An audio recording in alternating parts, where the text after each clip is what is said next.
जय हिंद साथियों, आपका हमारे यूट्यूब चैनल एडॉप्टर में स्वागत है। साथियों, आज हम पॉलिटी के 50 महत्वपूर्ण प्रश्नों की प्रैक्टिस करेंगे। साथियों, 50 प्रश्न के 3 वीडियो आएंगे जिसमें से टोटल 150 प्रश्न होंगे, जो कि साथियों ये किसी भी परीक्षा की दृष्टि से, खास करके यूपी पुलिस, यूपी होमगार्ड और यूपीएसआई की दृष्टि से बहुत ही महत्वपूर्ण है। साथियों, इनसे प्रश्न बनते ही बनते हैं। तो चलिए शुरू करते हैं। साथियों, हमारा पहला प्रश्न है, भारत की संविधान सभा के अनुसार संविधान सभा किसके अनुसार गठित की गई? तो साथियों, इसका सही जवाब होगा option number D, cabinet mission योजना के अनुसार। अगला प्रश्न है, संविधान सभा के सदस्यों को निम्न में से किसने प्रत्यक्ष रूप से निर्वाचित किया है? तो साथियों, इसका सही जवाब हो जाएगा ऑप्शन नंबर ए, प्रांतों की विधानसभा ने। तो ऑप्शन नंबर ए इसका बिल्कुल सही जवाब हो जाएगा। अगला प्रश्न है, संविधान सभा की प्रथम बैठक कब हुई? तो साथियों, संविधान सभा की प्रथम बैठक जो है 9 दिसंबर 1946 ईस्वी को हुई। तो ऑप्शन नंबर बी इसका बिल्कुल सही जवाब होगा। अगला प्रश्न है, संविधान सभा के उद्घाटन अधिवेशन की अध्यक्षता किसने की? तो साथियों, संविधान सभा के उद्घाटन अधिवेशन की अध्यक्षता जो है सच्चिदानंद सिन्हा ने की। ये साथियों संविधान सभा के अस्थायी अध्यक्ष थे। तो ऑप्शन नंबर सी इसका बिल्कुल सही जवाब हो जाएगा। अगला प्रश्न है,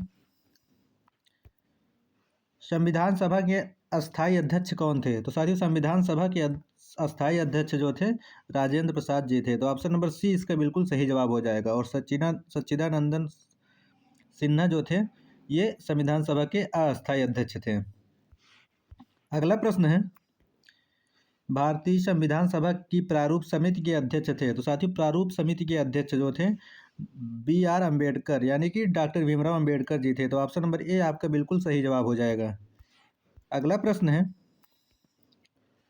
संविधान सभा का संवैधानिक सलाहकार किसे नियुक्त किया गया था? तो साथियों, संवैधानिक सलाहकार जो है BN राव को नियुक्त किया गया था। तो ऑप्शन नंबर बी इसका सही जवाब हो जाएगा। अगला प्रश्न है, संविधान सभा में उद्देश्य प्रस्ताव किसने प्रस्तुत किया? तो साथियों, संविधान सभा में उद्देश्य प्रस्ताव जो है जवाहरलाल नेहरू ने प्रस्तुत किया था। तो ऑप्शन नंबर डी इसका सही जवाब होगा। 9वां प्रश्न है, संविधान सभा ने अंतिम रूप से संविधान को कब पारित कर दिया था? तो साथियों, इसका सही जवाब हो जाएगा ऑप्शन नंबर सी, 26 नवंबर 1949 को संविधान सभा ने अंतिम रूप से संविधान को पारित कर दिया गया था। तो ऑप्शन नंबर सी इसका बिल्कुल सही जवाब हो जाएगा।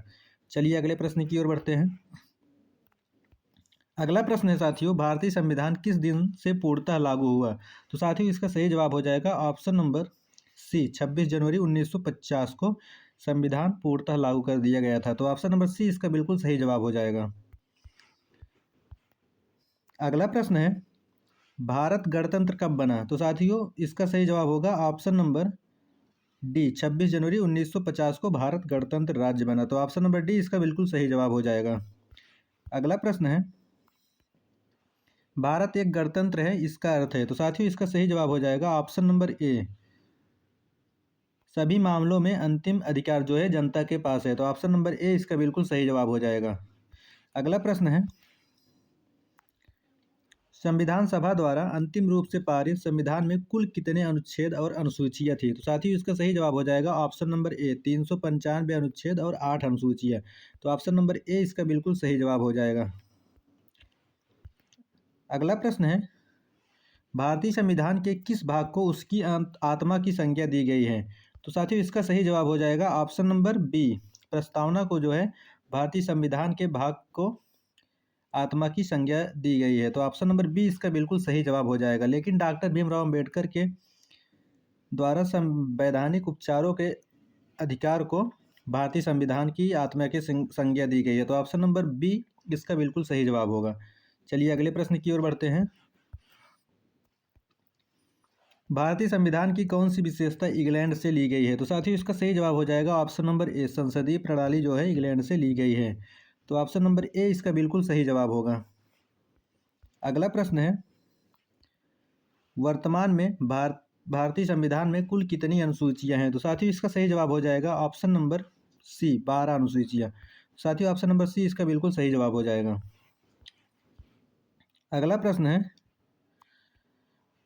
भारत संघ में शामिल राज्यों तथा संघ शासित क्षेत्रों का उल्लेख भारतीय संविधान की किस अनुसूची में है? तो साथियों इसका सही जवाब हो जाएगा ऑप्शन नंबर ए, प्रथम अनुसूची। अगला प्रश्न है, भारतीय संविधान की तीसरी अनुसूची का संबंध किससे है? तो साथियों भारतीय संविधान की तीसरी अनुसूची का संबंध जो है शपथ एवं प्रतिज्ञान से है। तो ऑप्शन नंबर बी इसका बिल्कुल सही जवाब हो जाएगा। अगला प्रश्न है,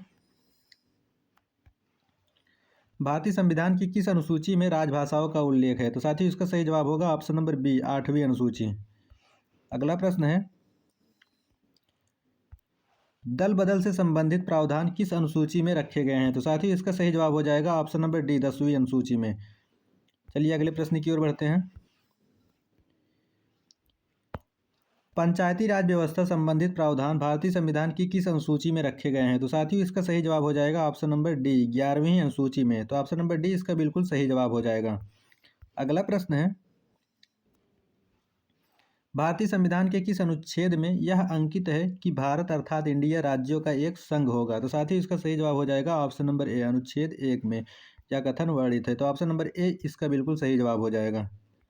अगला प्रश्न है,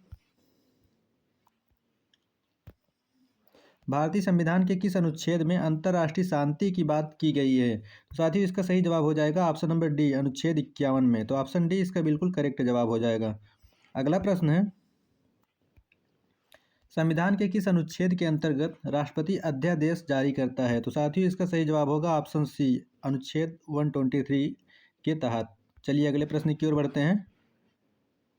अगला प्रश्न है, संविधान के किस अनुच्छेद के द्वारा संघ एवं राज्यों के लिए लोक सेवा आयोग का प्रावधान किया गया है? तो साथियों इसका सही जवाब हो जाएगा option number D, option number D, अनुच्छेद 315। तो ऑप्शन नंबर डी इसका बिल्कुल सही जवाब हो जाएगा। चलिए अगले प्रश्न की ओर बढ़ते हैं। अगला प्रश्न है, भारतीय संघ में किसी राज्य को सम्मिलित करने का अधिकार किसे है? तो साथियों इसका सही जवाब होगा ऑप्शन नंबर बी, संसद को। तो ऑप्शन नंबर बी इसका बिल्कुल सही जवाब हो जाएगा। अगला प्रश्न है,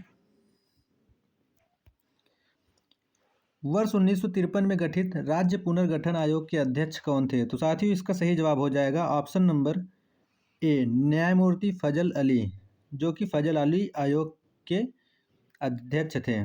तो ऑप्शन नंबर ए इसका बिल्कुल सही जवाब हो जाएगा। चलिए अगले प्रश्न की ओर बढ़ते हैं। अगला प्रश्न है साथियों, सर्वोच्च न्यायालय के एक निर्णय के अनुसार निजता का अधिकार, राइट टू प्राइवेसी के को संविधान के किस अनुच्छेद के तहत परिभाषित किया गया है? तो साथियों इसका सही जवाब हो जाएगा ऑप्शन नंबर बी, अनुच्छेद 21। चलिए अगले प्रश्न की ओर बढ़ते हैं। अगला प्रश्न है साथियों, भाषाई आधार पर गठित भारत का प्रथम राज्य था? तो साथियों इसका सही जवाब हो जाएगा option number D, Andhra Pradesh. चलिए अगले प्रश्न की ओर बढ़ते हैं। पौंडीचेरी को किस वर्ष भारतीय संघ में शामिल किया गया? तो साथियों इसका सही जवाब हो जाएगा ऑप्शन नंबर बी, 1954 ईस्वी में भारतीय संघ में शामिल किया गया। तो ऑप्शन नंबर बी इसका बिल्कुल सही जवाब हो जाएगा। अगला प्रश्न है, भारतीय संविधान निम्नलिखित में से कौन सी नागरिकता प्रदान करता है? तो साथियों भारतीय संविधान जो है यह एकल नागरिकता प्रदान करता है। ऑप्शन नंबर ए इसका बिल्कुल सही जवाब हो जाएगा। अगला प्रश्न है, भारत की नागरिकता किस प्रकार प्राप्त की जा सकती है? साथियों भारत की नागरिकता जो है यह जन्म से, वंशानुक्रम से, देशीकरण से अर्थात सभी से प्राप्त की जा सकती है। तो ऑप्शन नंबर डी इसका बिल्कुल सही जवाब हो जाएगा। अगला प्रश्न है,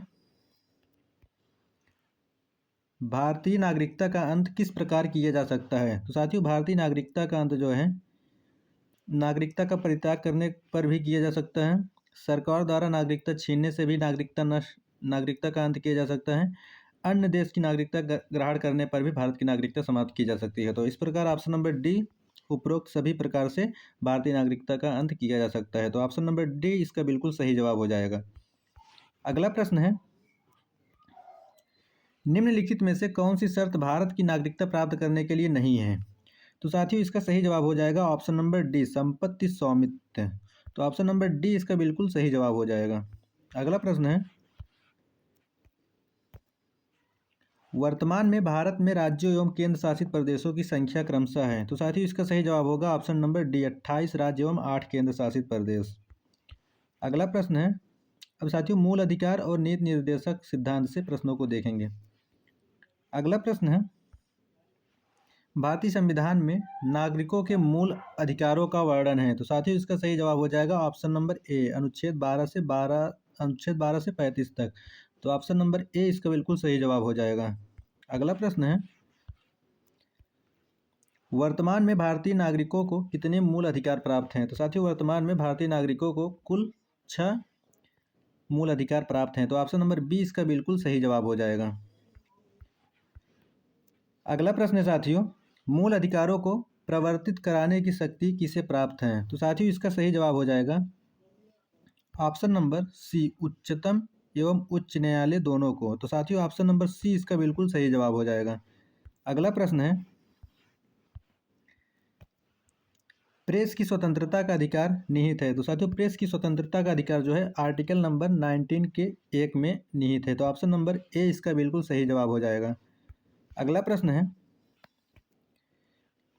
संपत्ति के अधिकार को किस संविधान संशोधन के द्वारा मूल अधिकार से हटा दिया गया था। तो साथियों इसका सही जवाब हो जाएगा ऑप्शन नंबर सी, 44वां संविधान संशोधन। साथियों 44वां संविधान संशोधन 1978 में हुआ था। इसी के द्वारा जो है संपत्ति के अधिकार को हटा दिया गया था और इसे एक विधिक अधिकार बना दिया गया, जिसे 44वां संविधान संशोधन से हटा दिया गया था।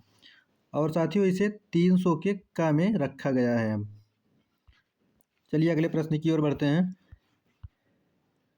अगला प्रश्न है साथियों, वर्तमान में संपत्ति का अधिकार एक प्रकार का कौन सा अधिकार है। तो साथियों इसका सही जवाब हो जाएगा ऑप्शन नंबर सी, विधिक अधिकार। तो ऑप्शन नंबर सी इसका बिल्कुल सही जवाब हो जाएगा। अगला प्रश्न है, किस अनुच्छेद के द्वारा 6 से 14 वर्ष तक के बच्चों के लिए शिक्षा का अधिकार मूल अधिकार माना गया है। तो साथियों इसका सही जवाब हो जाएगा ऑप्शन नंबर डी, अनुच्छेद 21 के ए। साथियों ऑप्शन नंबर डी इसका बिल्कुल सही जवाब हो जाएगा। अगला प्रश्न है, व्यक्तिगत स्वतंत्रता के लिए निम्नलिखित में से कौन सी रिट याचिका दायर की जा सकती है। तो साथियों इसका सही जवाब हो जाएगा option number B, habeas corpus यानी कि बंदी प्रत्यक्षीकरण जारी की जा सकती है। तो ऑप्शन नंबर बी इसका बिल्कुल सही जवाब हो जाएगा। अगला प्रश्न साथियों, मत देने का अधिकार होता है। तो साथियों इसका उत्तर आप कमेंट बॉक्स में बताएंगे कि मत देने का अधिकार कैसा अधिकार है, राजनीतिक अधिकार है कि नागरिक अधिकार है कि आर्थिक अधिकार है कि कानूनी अधिकार है। इसका उत्तर आप कमेंट बॉक्स में जरूर बताएं। चलिए अगले प्रश्न की ओर बढ़ते हैं। अगला प्रश्न साथियों, भारतीय संविधान के किस अनुच्छेद में राज्य के नीति निर्देशक तत्वों का उल्लेख है। तो साथियों राज्य के नीति निर्देशक तत्वों का उल्लेख जो है 36 से 51 अनुच्छेद में है। तो ऑप्शन नंबर सी इसका बिल्कुल सही जवाब हो जाएगा। ये साथियों भाग 4 में वर्णित है। चलिए अगले प्रश्न की ओर बढ़ते हैं। अगला प्रश्न साथियों, संविधान में कल्याणकारी राज्य की अवधारणा किसमें निहित है। तो साथियों इसका सही जवाब हो जाएगा ऑप्शन नंबर सी, नीति निर्देशक तत्व यानी कि डीपीएसपी में वर्णित है। तो ऑप्शन नंबर सी इसका बिल्कुल सही जवाब हो जाएगा। चलिए अगले प्रश्न की ओर बढ़ते हैं। अगला प्रश्न साथियों, नीति निर्देशक सिद्धांत हैं। तो साथियों नीति निर्देशक सिद्धांत जो है वाद योग्य नहीं है। तो ऑप्शन नंबर बी इसका बिल्कुल सही जवाब हो जाएगा। अगला प्रश्न है, भारतीय नागरिकों के लिए एक समान सिविल संहिता का उल्लेख किस अनुच्छेद में है। तो साथियों इसका सही जवाब हो जाएगा ऑप्शन नंबर डी, अनुच्छेद 44 में एक समान सिविल संहिता का उल्लेख किया गया है। तो ऑप्शन नंबर डी इसका बिल्कुल सही जवाब हो जाएगा। अगला प्रश्न है, भारत के किस राज्य में समान नागरिक संहिता लागू है। तो साथियों इसका सही जवाब होगा ऑप्शन नंबर सी, गोवा में। तो ऑप्शन सी इसका सही जवाब हो जाएगा। अगला प्रश्न है, राज्य के नीति निर्देशक सिद्धांतों के अनुसार किस आयु तक के बच्चे को निःशुल्क एवं अनिवार्य शिक्षा देने की आशा की जाती है। तो साथियों इसका सही जवाब हो जाएगा ऑप्शन नंबर ए, 6 से 14 वर्ष तक के बच्चों को निःशुल्क शिक्षा दी जाने की आशा की जाती है। तो ऑप्शन नंबर ए इसका बिल्कुल सही जवाब हो जाएगा, 6 से 14 वर्ष तक के बच्चों को। साथियों इस प्रकार हम 50 प्रश्नों को हल कर चुके हैं। अभी आगे भी प्रश्न हैं जो कि अगले वीडियो में कराए जाएंगे। साथियों अगर हमारी वीडियो अच्छी लगी हो तो चैनल को सब्सक्राइब अवश्य करें ताकि आपके पास प्रतिदिन ऐसी ही जानकारी भरी वीडियो पहुंचती रहे। साथियों जितने भी प्रश्न कराए गए हैं बहुत इंपॉर्टेंट प्रश्न हैं और इसमें से साथियों कुछ प्रश्न PYQs भी हैं जो हर वर्ष किसी न किसी एग्जाम में पूछे जाते हैं। चलिए मिलते हैं किसी नेक्स्ट वीडियो में, तब तक के लिए धन्यवाद।